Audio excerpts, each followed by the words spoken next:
Dan berikut kita simak wawancara eksklusif bersama mantan Ketua Bapepam Iputu Gede Arisuta. TV, saat ini saya sedang berada di Arisuta Center di Jakarta dan tepatnya sedang bersama dengan ketuanya langsung, yaitu Bapak Dr. Iputu Gede Arisuta. Kita sedang berada di Jakarta, Pak, tapi suasananya nih Bali dan suasananya Nusantara. Bisa diceritakan di Arisuta Center ini apa sebenarnya, Pak? Sebenarnya ini adalah lembaga pengkajian tadinya awalnya, karena saya tidak lagi menjabat jadi pejabat tinggi di negeri ini. Saya masih, waktu itu saya pikirkan masih muda, 9 tahun yang lalu itu kan baru umur berapa itu, masih belum 50, 40 lebih sedikit. Nah, apa yang harus saya lakukan? Ternyata kalau saya mendirikan universitas itu butuh waktu lama untuk bisa terkenal dan akreditasinya tinggi. Saya tahu karena terbatasan umur nanti. Jadi saya bertekad selama 1 tahun memikirkan apa yang akan saya lakukan ke depan. Jawaban yang saya terima dari diri saya, hati bicara bahwa saya memutuskan untuk membentuk lembaga ini untuk mengisi kekurangan-kekurangan yang dimiliki oleh universitas selama ini. Misalnya di Bali ada Universitas Dayana, saya juga di situ pernah jadi Dewan Penyantun. Ya, di tempat lain juga banyak saya lakukan hal seperti itu. Nah, saya lihat bahwa kalau kita membeli atau membangun universitas, itu yang akan butuh waktu panjang untuk merekrut, untuk membangun sistemnya, gitu kan, perangkatnya, ya, yang soft skill dan lain sebagainya, semua itu perlu waktu puluhan tahun. Nah, sedangkan di sisi lain saya lihat setiap provinsi misalnya punya universitas negeri, rata-rata begitu kan. Tapi semuanya buka yang sama, fakultas ekonomi, fakultas hukum, kajian sosial dan lain sebagainya. Tapi kalau saya lihat jarang diberikan sentuhan mengenai kepemimpinan, jarang diberi sentuhan bagaimana memformulasikan strategi yang baik. Nah, oleh karena itu saya di Arisuta Center memiliki visi membangun kompetensi. Jadi masyarakat itu harus kompeten di bidang yang dia miliki. Nah, itu bersumber dari core ilmu yang keahlian yang dimiliki. Nah, membangun kompetensi, menciptakan nilai dan memenangkan persaingan. Nah, untuk bisa kita membangun kompetensi diperlukan di situ kecerdasan. Kecerdasan baru akan lahir kalau kondisi satu, kita menerima perbedaan, dua, mengurangi atau menghilangkan rasa takut, dan terakhir positive thinking. Nah, kalau ketiga ini tidak ada, sulit untuk cerdas. Nah, hanya orang yang memiliki kecerdasan bisa, tanda-tandanya ditunjukkan ada talenta, talented individuals. Hanya orang yang cerdaslah yang bisa, dari talented ekstrimnya adalah genius. Nah, kalau itu tidak ada, sulit bagi kita untuk memenangkan. Nah, oleh karena itu, karena tujuannya ada membangun kompetensi, terus kemudian menciptakan nilai. Ini harus kita tahu. Kalau kita di Bali misalnya, kita harus tahu core kompetensi kita apa.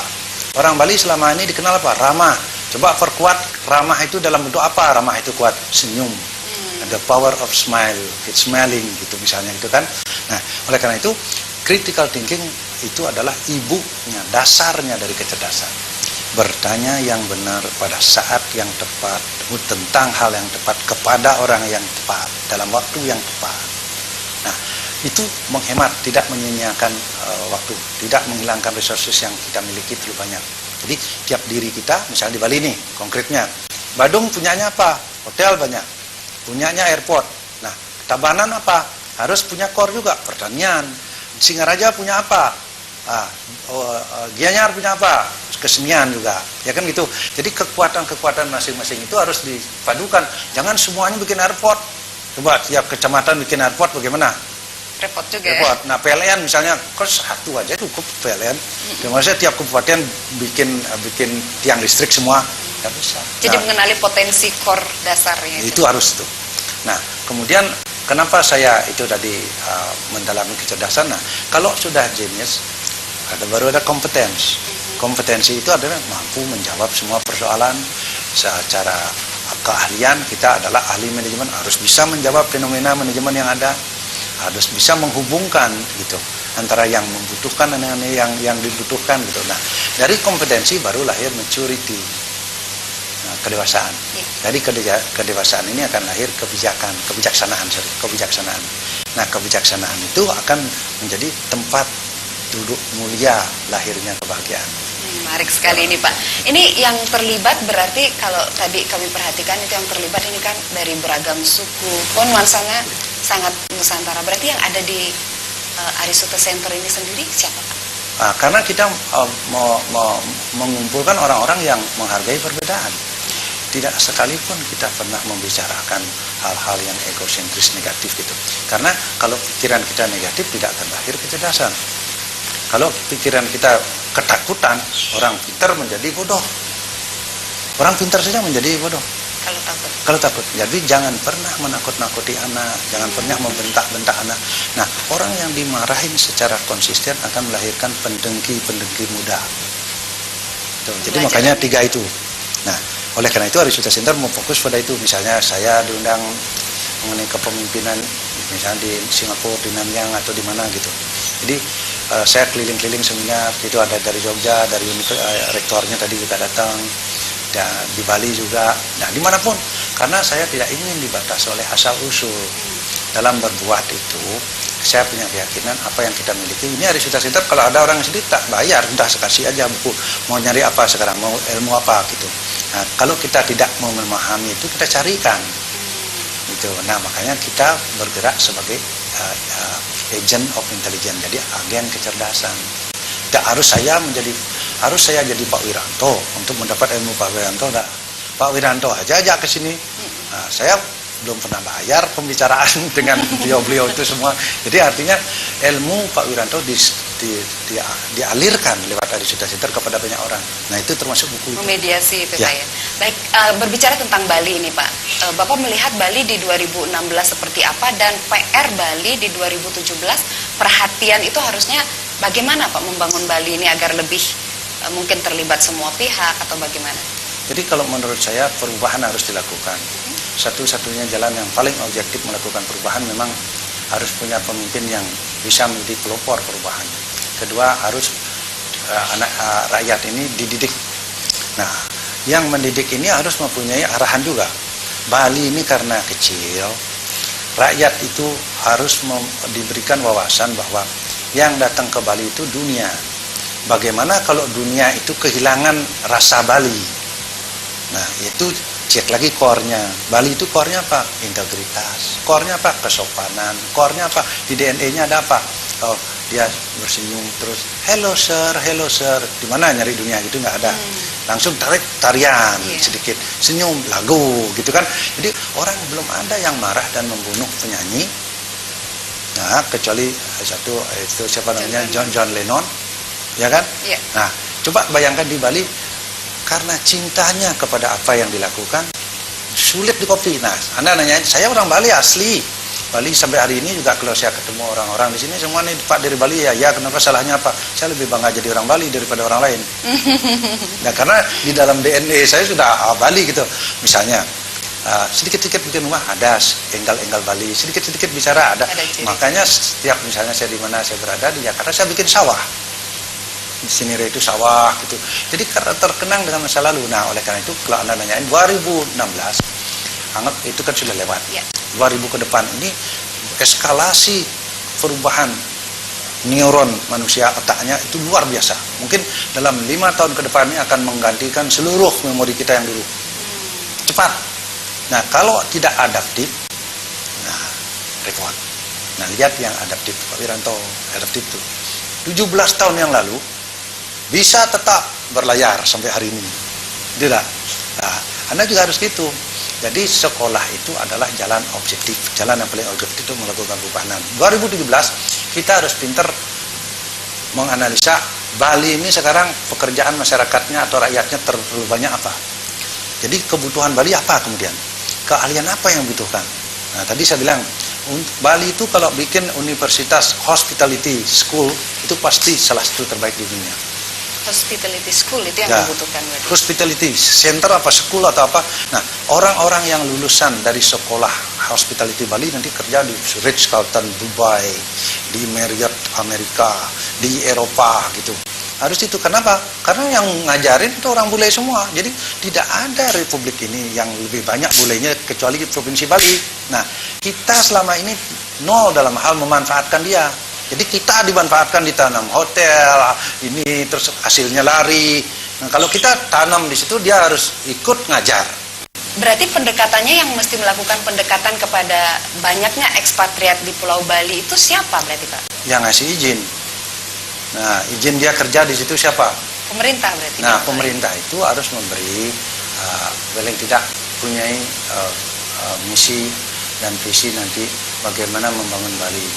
Apakah Bali itu akan dijadikan seperti di kota mana dunia ini? Ya, jadi kita harus, kalau pariwisata kita harus mikirkan core-nya apa. Kemudian klaster. Jadi kalau ingin punya pariwisata kelas dunia, harus ground transportation-nya harus kelas dunia. Misalnya transportasi darat harus kelas dunia, hotelnya bersih kelas dunia. Nah, kita jangan mengajak masyarakat itu gemar menjual tanah kalau gitu. Saya sangat tidak setuju kalau tanah itu dihabisin, karena Bali itu pulau taman. Dulu Pak Mentro punya ide itu bagus. Jadi marilah jadikan Bali itu kota kebun atau provinsi kebun atau provinsi keindahan. Tuh. Nah, karena orang ke Bali itu mencari keindahan, mencari ketenangan, mencari kesenangan. Dia ke Bali bukan beli mobil, ingat itu. Jadi kita masukkan mobil dan motor sebanyak-banyaknya, ya sama dengan kita membunuh diri sendiri jangka panjang. Nah, oleh karena itu jangan abaikan masalah-masalah kecil kelihatan, tapi klasternya itu adalah pariwisata. Pariwisata Bali itu bersumber dari budaya Bali. Budaya Bali dari mana? Sumber moralnya atau inspirasinya adalah nilai-nilainya adalah dari agama Hindu. Misalnya, kita jangan langsung alergi. Nah, sekarang misalnya orang ke sana lihat sesajen, only once in the world, gitu ya. Iya. Nah, itu harus dilestarikan.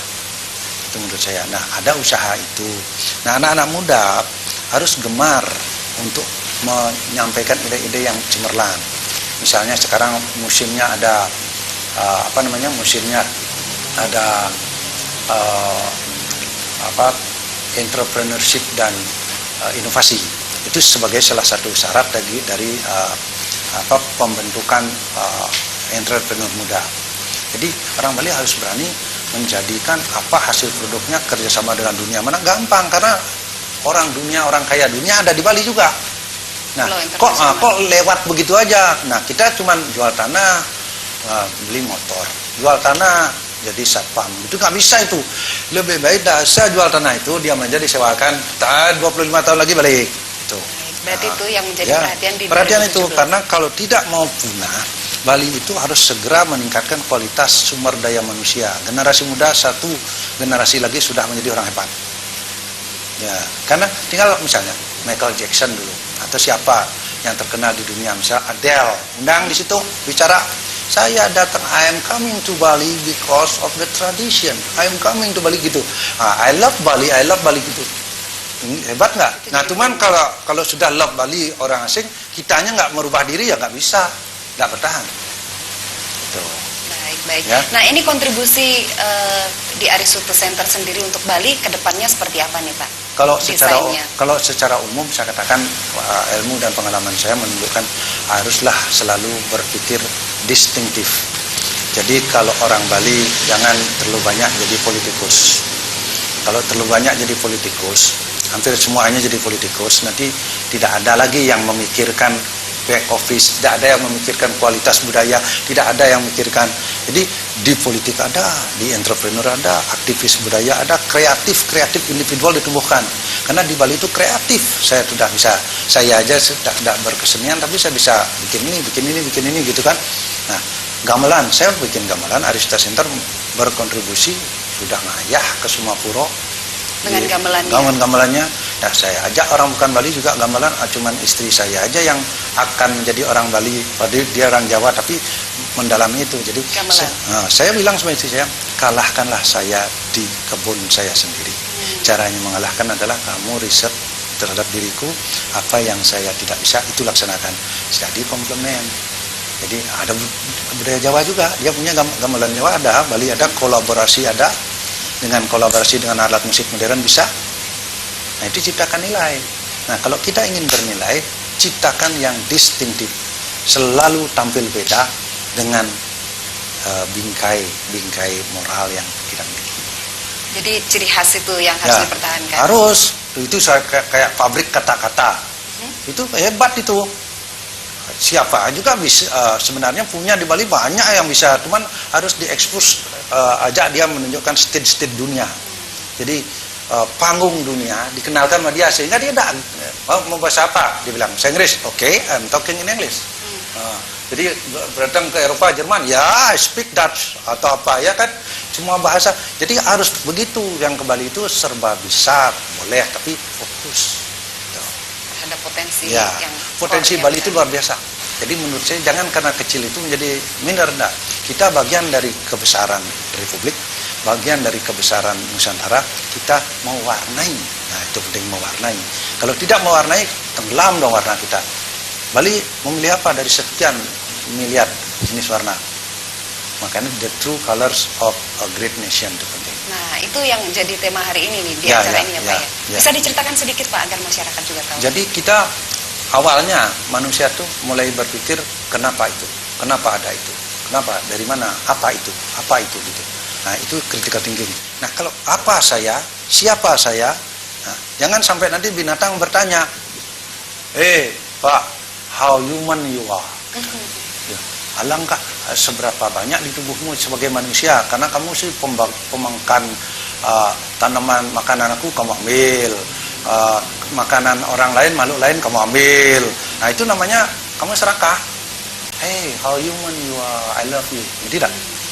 Binatang misalnya nanti berkata demikian, nah itu perumpamaan. Baik. Perumpamaan itu juga bukan, jangan itu core-nya gitu. Jadi lingkungan dipertahankan. Jangan, saya lihat di rumah saya itu nggak ada. Saya membangun, tidak kelihatan rumahnya. Biar jelek rumah saya nggak apa-apa juga, kayu-kayu saya bikin karena cinta pada lingkungan gitu. Cinta lingkungan. Ya. Baik, Pak Arisuta, ada yang mau ditambahkan mungkin untuk masyarakat Bali dan masyarakat Indonesia secara umum untuk bekal 2017? 2017 ini adalah kebangkitan dari semua kita manusia di muka bumi, dari yang tidak membaca menjadi beramai-ramai membaca. Jadi yang belum mendengar sekarang banyak mendengar. Jadi musik seluruh dunia sudah bisa kita dengarin, TV seluruh dunia bisa kita dengarin. Alangkah sibuknya sudah otak kita itu. Nah harus ada pemimpin yang mengantarkan, yang men-train atau menjaga, jangan sampai kebablasan. Nah, kita cc-nya 70 cc mau ngalahin mobil 2600 cc ya jangan. Kita bila perlu, kalau belum dapat pohon beringin, rumput pun dipegang sampai nanti kita itu bisa bersahabat sama beringin. Nah, tinggallah di tubuhku katanya, itu apa namanya yang melekat itu apa, parasit itu. Nah dia melekat di kita, dia senang kita senang. Gimana caranya? Nah misalnya gitu. Jadi kita kalau tidak lebih dari yang lain belum tentu bisa hidup. Misalnya saya Pak Arisuta gini, ini apa sih kelebihan saya gitu? Saya tidak merasa pernah lebih, tapi Tuhan sayang. Jadi sayangnya Tuhan itu kita ciptakan, kita gunakan untuk ilmu kehidupan. Ya kan, sebagai manusia kita bisa sakit, bisa misalnya sedih, bisa senang. Nah, maknanya itu. Jadi lebih baik di ilmu saya competitive dynamic namanya. Nah, kalau kita tahu kita akan berakhir, jadi sekarang aja diakhiri dan untuk loncatan lebih cepat. Misalnya gitu. Jadi ilmu itulah di strategic management kita diajarkan. Perbanyak semua disiplin ilmu dengan strategic management sehingga alokasi energi, sources atau resources itu tidak sia-sia. Saya punya begini, ini yang saya bikin. Saya nggak mau bikin universitas. Mungkin kalau saya bikin universitas, umur saya nanti 105, belum tentu 105 juga tercapai misalnya gitu. Baru akan dikenal universitasnya. Jadi sudah berdiri sekarang di Arisuta Center. Saya sudah jabatan tertinggi itu umur 37. Ini umur 37. Jadi sekarang pun belum pensiun. Jadi lama juga tak pensiun.